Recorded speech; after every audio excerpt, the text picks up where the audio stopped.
Chapter 1: Inheritance and Rebirth. My life started with a terrible hand. My parents were killed in a gang shootout in the border city of Ciudad Juarez when I was just a child, leaving me with nothing of value. The only inheritance they left was a dilapidated adobe hut deep in the Sierra Madre Occidental of Chihuahua, far from any village. To the locals, it was nothing more than a few mud walls teetering in the wind and rain, a symbol of poverty and neglect. It wasn't until I went searching for any relics my parents might have left behind that I stumbled upon a hidden switch in the cellar. With a groan, a heavy, rusted metal door slid open, revealing a bottomless flight of concrete stairs. In that moment, I realized what my parents had truly left me: a massive nuclear bunker built during the US-Mexico Cold War era, dug over 20 meters underground, with an intricate network of tunnels, designed out of fear of attack. According to scattered records, this place was originally engineered to withstand the most devastating assaults, with structural strength beyond imagination. Fate took a sudden turn. I unexpectedly won Mexico's unprecedented El Gordo lottery jackpot, along with several U.S. Powerball grand prizes, more money than I could spend in multiple lifetimes. From having nothing to being financially free, my only thought was to treat myself well. Thus, this forgotten bunker was reborn. I spent a fortune hiring the world's top bunker renovation and security engineering teams, with a single goal: to turn this place into the ultimate doomsday fortress, sparing no cost for safety and comfort. To avoid getting lost, the team knocked down unnecessary partition walls. The area near the underground aquifer was converted into a nearly 500 square meter ecological zone. A state-of-the-art air purification and circulation system ensured the air I breathed was fresher than that in the mountains. Energy was critical: 2 high-power solar arrays, a 100 kW wind turbine hidden in the hills, and a hydroelectric system powered by the mountain's abundant underground water flow. Complementing these were top-tier water purification and sewage treatment systems. Since I planned to spend the rest of my life here, I needed to be fully prepared. 2 months later, the chief architect took me on a final inspection. The bunker's walls were reinforced with ultra-thick explosion-proof concrete, and the load-bearing structures were fully upgraded. The entire space was covered by an intelligent system, with every security door only responding to my iris scan. Poor signal in the mountains. Satellite links and signal boosters solved that. All furniture and facilities were the most comfortable and luxurious available. The bunker was divided into several zones. Food zone: shelves capable of storing years' worth of food, equipped with a professional bar and a large cold storage room. Entertainment zone: a home theater, karaoke system, and a complete set of arcade game equipment. Biological zone: a plantation with fluorescent lights simulating sunlight, growing corn, beans, and chili peppers. Chili is the soul. Near the sewage treatment area, livestock pens were built for chickens, ducks, and even a small pond for fish. Feeding the animals in my free time became a joy. Living zone: ample reserves of medicine and hygiene products. Work zone: my high-tech biology lab, filled with top-of-the-line equipment. Looking at it all, I couldn't help but sigh: it's good to be rich. To avoid drawing attention, the above-ground adobe hut was renovated into a plain Mexican rural cottage, in a low-key hacienda style, filled with old furniture. The only unusual features were the omnidirectional pinhole cameras and alarm system. In the underground monitoring room, I could monitor the outside world. Even the intersection at the foot of the mountain leading to the village had hidden cameras. Next came stockpiling. Canned goods, dehydrated food, grains, seeds, medicine, daily necessities. I filled the bunker with everything I could think of. For a week straight, disguised trucks quietly drove into this remote mountain area at night, filling my underground world. Chapter 2: The Apocalypse Arrives. On the 3rd day of lying low in the bunker, I was scrolling online when I saw news. A major leak had occurred at a biotech company laboratory in the United States, on the other side of the border, and multiple victims were experiencing convulsions, coma, and disorientation. I muttered, sacrifices for science, and didn't think much more of it. On the 6th day, the internet was flooded with panic. The laboratory victims had mutated, losing consciousness, becoming extremely aggressive, and attacking any living thing they saw. The local government initially mishandled the situation, failing to isolate them in time, leading to an outbreak of these infected, in densely populated areas. Then I witnessed a live broadcast where a reporter was tackled by a person rushing out from the side of the road. The reporter's neck was bitten, blood spraying everywhere, attracting more infected. The camera fell to the ground, its lens focusing on the twitching body in the pool of blood. Cold sweat soaked my body. This was literally a real-life Resident Evil. I immediately placed orders for more supplies through online platforms and special channels, spending a fortune on biological samples, experimental inhibitors, and weapons. As someone with a background in biology, my intuition told me this could be a global crisis. Before it spread to the heart of Mexico, I had to prepare. On the 15th day, multiple Mexican cities fell, filled with the howls of infected. Scientists around the world were helpless. The only known fact was that being bitten didn't cause immediate mutation. Those with severe injuries died, while the lightly injured fell into a coma and fully transformed after about 20 hours. Chapter 3: Ripples in the Isolated Island. On the 18th day, the village at the foot of the mountain was no longer peaceful.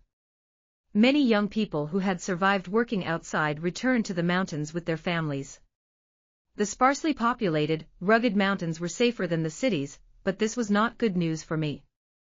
Surveillance footage showed villagers organizing patrols, their expressions alert. They had reached a cruel agreement: anyone acting abnormally or injured would be immediately contained, then burned. To them, turning someone to ash was the safest option. Watching the flames on the monitor, I silently made a cup of coffee and walked to the ecological zone. I had planted medicinal herbs here, such as yerba de la cucur, a fictional local herb assumed to have anti-inflammatory effects. The stored medicine would expire, but these herbs might save lives. On the 26th day, the seeds in the vegetable garden sprouted, their green shoots thriving under the fluorescent lights. I used livestock manure as fertilizer, and an underground ecological chain slowly took shape. I hoped one day I could be self-sufficient. On the 36th day, the internet went down. The outside world was completely out of control. Villagers began looting, and anything useful in my above-ground cottage was stolen. There was no morality in the apocalypse. I moved a folding bed and snacks into the monitoring room, put on headphones, and watched a real-life version of The Walking Dead. Villagers reinforced their homes with barbed wire and planks, arguments and cries filled the air, exposing the darkest sides of human nature. Chapter 4: A Life-or-Death Experiment. On the 48th day, late at night, I was woken by screams and howls. On the monitors, villagers fell one by one, turning into monsters. Suddenly, the camera outside the above-ground cottage showed a man covered in mud, crawling with difficulty and tapping on the door before collapsing. A crazy thought crossed my mind: bring him down for research. I grabbed a thick rope and protective gear, and exited through a hidden exit to the surface. He had scratches on his calf, the mud might have been a disguise. Crawling here before passing out, he might have seen the wind turbine or solar panels and guessed someone was here. I tied him up tightly and dragged him back to the underground lab. Taking a sample from his calf wound, I saw under the microscope that his cells were abnormally active, dividing at an extremely fast rate. I wiped the cold sweat from my brow. This pattern was like nothing I had ever seen before. I tried various combinations of inhibitors, and just before dawn, one formula significantly slowed the regeneration of the diseased cells. Overjoyed yet cautious, I prepared a larger dose, injected it into him using a robotic arm, and locked him in an isolation chamber. By nightfall, he opened his eyes quietly, his gaze cloudy but with a faint glimmer of consciousness. I turned on the intercom and said calmly, "Blink once if you can hear me." He blinked with effort. "I respect life, but I can't save you. You'll fully transform soon. 2 choices: 1, I throw you back where you collapsed. 2, a painless death and cremation. Blink once for 1, twice for 2. After a long silence, he finally blinked twice, then closed his eyes as if in relief. I fell silent for a moment, whispering, "I'm sorry to send you off like this." As an atheist, I found myself hoping, if there's an afterlife, may your life be complete, free from fighting to survive in the apocalypse. Chapter 5, Escalating Crisis and Lonely Vigil. On the 59th day, surveillance showed few living people left, but infected began lingering around my cottage, seemingly drawn to it. It was the scent of living humans. Although the underground ventilation system was efficient, with no other living people left outside, my fate might have been amplified.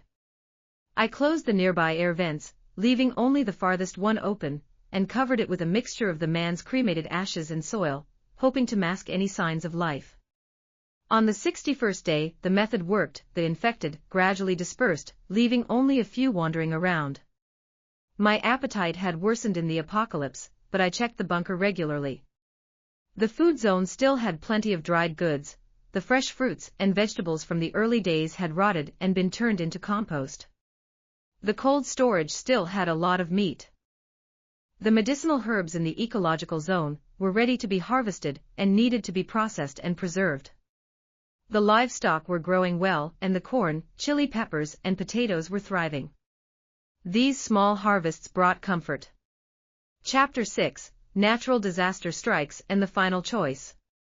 On the 79th day, the worst-case scenario happened: nuclear power plants around the world leaked due to loss of control. Nuclear radiation would alter the environment and trigger extreme weather. This was the true apocalypse. On the 86th day, heavy rains fell continuously. The animals grew listless. Heavy rains in the mountains easily triggered mudslides and floods. I upgraded the bunker's protection level, closed the last air vent, had robots disinfect daily, and boiled all water before drinking. Fortunately, my mountain was unharmed after the rains. Extreme heat followed, slowing the infected down and making them avoid sunlight. On the 100th day, a miracle happened: I reconnected to the internet. A video calling for survivors was spreading. It turned out that after extreme weather affected the infected, the remaining humans had repaired communications. In the video, a haggard man sobbed and appealed, "All survivors, unite. Extreme weather and the infected are destroying us. We must stand together. Unite." I shook my head. The outside was too dangerous. But maybe there was something I could do. Chapter 7, Sowing Seeds of Hope and the Onset of Long Night. On the 120th day, the extreme heat continued, and the bunker remained in normal condition. Over the past 20 days, I had spent all my time in the lab, researching the preserved disease tissue and improving the inhibitor to significantly slow mutation. But my materials were running out. Should I give up or take a risk? I was afraid of death, and I had enough supplies to last a lifetime. But nightmares haunted me, and loneliness felt suffocating. A sudden idea struck me: I couldn't be a savior, but I could pass on hope. On the 123rd day, a set of anonymous research data and inhibitor formulas went viral on survivor networks. I spread the pressure around, letting others continue the research. I kept my contribution hidden, covering my tracks. Then I sat back, munching on corn chips, and watched people online trying to find me, sneering. On the 150th day, I was shocked awake by a video. The infected had evolved again, no longer afraid of heat or cold, and even launching organized attacks. I rushed to the monitoring room and breathed a sigh of relief. My place was still safe for now. But what about everyone else? In the corner of the armory, I found 5 drones. After modifying them, I sent them out through a hidden air vent, flying down the mountain. The footage showed groups of infected staggering around. Suddenly, the drones lost control and crashed. The last image was of countless figures looking up, then darkness. The extreme heat had short-circuited them. The drones had sacrificed themselves. Hope was fleeting. Chapter 8, The Tomb of Faith and the Monument of Civilization. On the 161st day, surviving the apocalypse required immense mental strength. The number of survivors dwindled, and the internet was filled with despair. Some even spread the absurd theory that the infected are human evolution, and people live-streamed, welcoming the infected to end their lives. The footage was horrific. They were all going crazy. I could understand, without this bunker, I would have collapsed long ago. Months had passed since I uploaded the data, and no breakthroughs had been made. In despair, death felt like relief. On the 200th day, the surface temperature exceeded 100 degrees Fahrenheit, approximately 37.8 degrees Celsius. This is used to emphasize the heat. While 100 degrees Celsius would be more extreme, 100 degrees Fahrenheit is retained for readability, or could be adjusted to 120 degrees Fahrenheit per 48.9 degrees Celsius for greater intensity. Plants withered and died. It should have been spring, but everything was dead silent. Glaciers melted, sea levels rose, and landmass shrank drastically. The last video showed countless infected in the ocean. After that, the internet went down completely. On the 220th day, I wrote less in the diary after losing contact. Every day, I watched old movie DVDs, like Once Upon a Time in Mexico, tended to the vegetable garden, and collected eggs. Life was. Birds and beasts had vanished. Humanity brought this on itself, I wrote. If this diary is ever read by someone in the future, and that reader thinks the world can be saved, then I must have died long ago. On the 300th day, knowing my time might be limited, I wanted to leave a trace of human civilization. As a biology researcher, I had preserved biological gene data. Now, I use 3D printing to create miniature models of plants and animals, storing them by category. The bunker was large enough to hold this miniature ark. Human history had long been recorded, but the course of the apocalypse needed documentation. I began writing the final chronicle of humanity, signing it, The Last Human. On the 360th day, the book was nearly finished. I wanted to add photos of the outside world. I modified the last for drones to withstand heat, then sent them out through the air vent. The scene was horrific. The mountainside was covered in a dark, greasy liquid. Animal carcasses floated on the water's surface. Zooming in for a closer shot, I saw bloated human-shaped corpses floating. Suddenly, the water turned, countless broken arms reaching up, and more infected emerged, howling at the drone. This image haunted my nightmares for a week. I abandoned the drones, saved the footage, cut off the signal, and let them crash. Chapter 9, The End and the Freeze. On the 450th day, the black water spread like the footsteps of death. Before it submerged the area, I closed all external hatches. The bunker became the last isolated island. The black water contaminated the groundwater. Tests showed it contained heavy metals, chemical toxins, and radioactive substances, highly corrosive and toxic. This was the end. Even after purification, I dared not drink it. Luckily, I had a deep water storage tank, 500 cubic meters, sourced from rock formations. Used sparingly, it might last. On the 466th day, at night, I fell asleep after taking sleeping pills, only to wake up gasping for air, my palms bleeding from gripping them too tightly.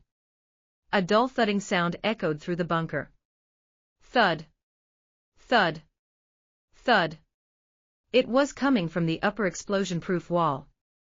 I rushed over. The sound was clear, mixed with the howls of infected. I watched as the wall slowly deformed, then fell to my knees. We'd been discovered. Beneath the black water outside, countless infected must have gathered, attacking the last barrier. On the 470th day, I hadn't slept in for days. The thudding sounded like it was hammering on my skull. The animals grew restless. I passed out 3 times during this period, each time regaining consciousness briefly. Watching the monitors, I saw the wall deform and crack. It wouldn't hold much longer.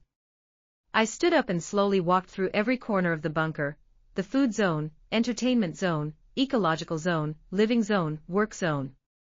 The paradise I had built would soon become my tomb. A plan took shape in my despair. 3 hours later, I put on my best clothes and carefully applied makeup.